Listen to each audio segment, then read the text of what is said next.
મિત્રો અત્યારે વધારે નથી કહેવું, પણ એટલું ચોક્કસ કહીશ કે ચેલેન્જ કરું છું ભાજપને. કોઈ ચેલેન્જ કરી કે ના કરી, હું ચેલેન્જ કરું છું કે ભાજપનો મૂર્તિઓ ઘર ભેગો થાય ને થાય. અને હજી ભાજપના ટાઈમ છે તો ફેરથી ચેન્જ કરીને આપી દો, ગમે તેને આપો, અમને વાંધો નથી. જુનાગઢમાં 2 કોળી લડશે, ભાવનગરમાં 2 કોળી તરફના લડશે, તો અહીં પણ 2 તરફના લડે અને સારો હશે, જીતશે. મિત્રો વધારે નહીં કહેતા, હું તો ભગવાનને પ્રાર્થના કરું છું કે જિંદગીમાં જીવવું હોય તો કોળી સમાજ સાથે જીવો, અને મરો તો કેવી રીતે કઈ મરો કે હાલતા ભૂમાં કોળીમાં જન્મ આપ્યો. વધારે નહીં કહેતા, આપ સૌને વિનંતી કરું છું કે ખભો મિલાવીને ગમે તે ઉમેદવાર આવે કોંગ્રેસનો, ગમે તે આવે, પણ એને જીતાડવા માટે પ્રયત્ન કરજો ને. આમની આંખો લાલ થઈ જાય, અમને ખબર પડી જાય જો ઉમેદવાર ના બદલે તો. અને ચેલેન્જ કરું છું અહીંથી કે ભાજપ વાળાને તમે ચેલેન્જ કરું છું કે તમે ઉમેદવાર બદલો. વધારે નહીં કહેતા, ફરી એક વખત આપ સૌએ મને સાંભળ્યો, શાંતિથી સાંભળ્યો, એ બદલ આપ સૌનો આભાર માનું છું. અને બીજી એક વિનંતી કરીને વિનું છું, સ્કૂલમાં 450 છોકરીઓ ભણે છે, ત્યાં કોલેજ કરી છે. દાદા કોલેજ કરો, દાદા કોલેજ કરો. ફાઇલ પાછી આવી છે, 5 એકર જમીન જોઈએ છે. આપણે 3 એકર ને 12 ગુંઠા જમીન છે.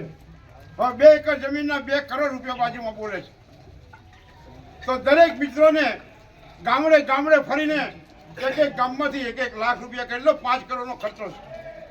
ખૂટે એટલા હું આપીશ, પણ મહેરબાનીને ત્યાં કોલેજ થાય અને છોકરીઓ ગ્રેજ્યુએટ થઈને બહાર નીકળે, એ માટે મારી એક આપ સૌને વિનંતી છે. પણ આ છોકરીઓ સમાજની ભણે, કારણ કે એમના વાલી એમ કહે છે કે તમે અમારી છોકરીને સાચવો. અત્યારના આ જમાનામાં છોકરીઓ ક્યાં જતી રહે ખબર નથી પડતી, અને છોકરીઓને સાચવવા માટે ડેલી કોઠારીયા સ્કૂલમાં આવીને બેસું છું અને છોકરીઓ સાથે જમું છું બપોરે. મિત્રો, હું ભાજપમાં 45 વર્ષ રહ્યો છું, ભાજપને સારી રીતે ઓળખું છું, પણ મને શું કામ સસ્પેન્ડ કર્યો? એક સમાજની દીકરી માટે મારે સસ્પેન્ડ થવું પડ્યું. જુનાગઢ ગિરનાર ઉપર સમાજની દીકરી ઉપર બળાત્કાર થયો.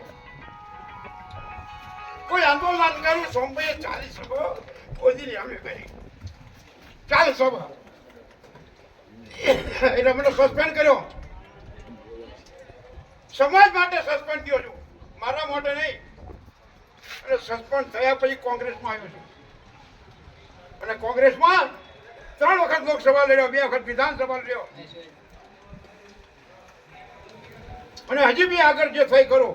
પણ ભાજપને હજી ચેલેન્જ કરું છું, ભાજપને અહીંથી ચેલેન્જ કરું છું કે જો તમે ઉમેદવાર નહીં બદલો તો 100% અમે તમને હરાવીને બતાવીશું. કે સૌરાષ્ટ્રમાં 3 સીટો તરફના કોળીની છે. જુનાગઢ, ભાવનગર અને સુરેન્દ્રનગર.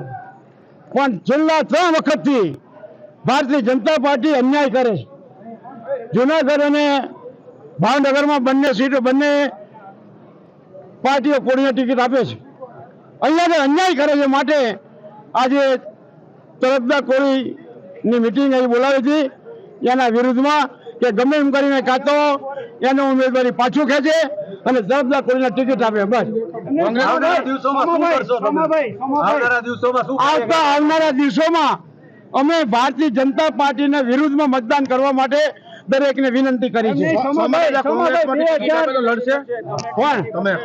પાર્ટી ટિકિટ આપે તો લડશું, લડ્યો છું, અને ગમે પાર્ટી ટિકિટ આપે તો. 2014 માં તળપદા કોળી નથી આપી, 2019 માં 2014 માં નથી આપી, 2019 માં નથી આપી. એટલે 3 વખત હું બોલો ને, 3 વખત અન્યાય કરે છે. એટલે એ અન્યાય સહન ના થાય એટલા માટે આજે તળપદા કોળી બધા ભેગા થયા છીએ અને એમને બતાવીશું કે કેવી રીતે સીટ જીતાય છે.